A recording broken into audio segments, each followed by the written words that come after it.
What's going on, guys? I had a topic yesterday that I wanted to talk about and I forgot to, so I'm going to do it today.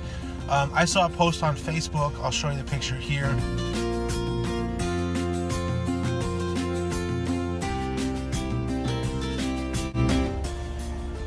So I saw a post on Facebook talking about praying, not being ashamed to pray wherever you are, wherever you might be out in public and things like that. I have a story about my daughter that relates to this 100%. So she was born in Chattanooga, transferred to Nashville at Vanderbilt, had a lot of issues, had to have surgery. 3 days old, she had a surgery. She had a bunch of exams and all this stuff, and she had 2 surgeries within a week of being born. One went through her carotid artery in her neck, and they ligated that, so now you can't take the pulse on the right side of her neck. And they put a shunt in her heart, right in her chest. So with the surgery, they said she had 50% chance the first day. The next day it drops to 40, then 30, then whatever. So without the surgery, or with surgery, 50% chance. So she had it for 3 days. She was on ECMO, which is extracorporeal membrane oxygenation. The body was pumping blood everywhere but the lungs, so it wasn't getting oxygen. So you had to pull it out, oxygenate it, pump it back in. Scary stuff.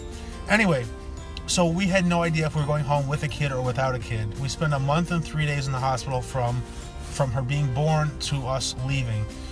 So while we're in Vanderbilt, while we're in Nashville, we're staying in a hotel until we got sponsored. Then we stayed in a Ronald McDonald House.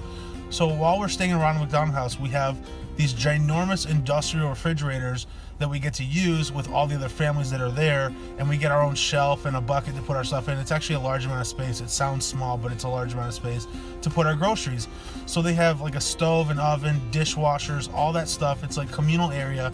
We all get to use it, but there's a lot of them, so you're not going to really run out of space. We go to Walmart to get groceries, take our mind off of things. It was just this really hectic. You're going to be a parent, then you might not be a parent. So as we're walking in through the double doorways to go into Walmart, there's some chick there that slumped over. She honestly looked like she wasn't breathing. She looked like she could have been dying or dead already. And so it was scary. So everybody's staring at her. Nobody's doing anything. I'm guessing they're calling paramedics or police, but they're not trying to help her. Finally, this one woman comes by and says, "I'm a nurse.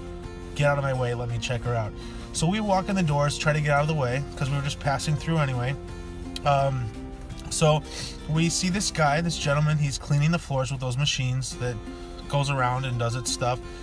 So I said to my now ex, my kid's mom, and I said, well, maybe we should just stop and say a prayer for her. So anyway, we bow our heads, we hold each other's hands, we say a little prayer for this lady. Hopefully she survives, hopefully she's okay. The gentleman cleaning the floor saw us praying. He stopped cleaning, said, "You guys, whatever you believe her outcome to be, that is what her outcome shall be."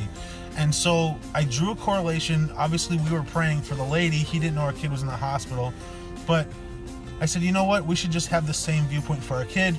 Whatever we believe will be, will be. So I was just praying and praying and praying and praying to God, pleading with him, begging him to take me instead of her, all this stuff. So it took a step back for me because it's a scary point in my life. I was 25 years old. I have a child, 3-week-old baby. I didn't know if she was coming home with me. So we just kept praying like crazy, but I felt like he was sent to us to have the conversation and tell us to just have faith. So with the odds that we had, I just kind of felt like it was this uphill battle.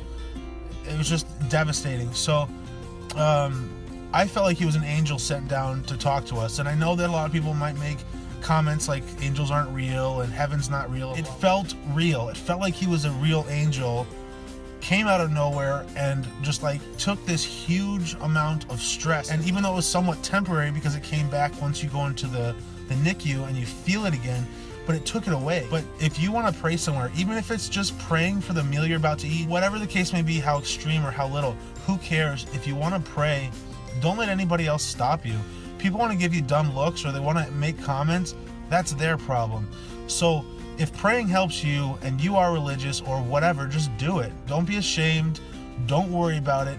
20 seconds after you pray and walk away, the person probably already forgot about it. So don't give up something that means something to you for other people.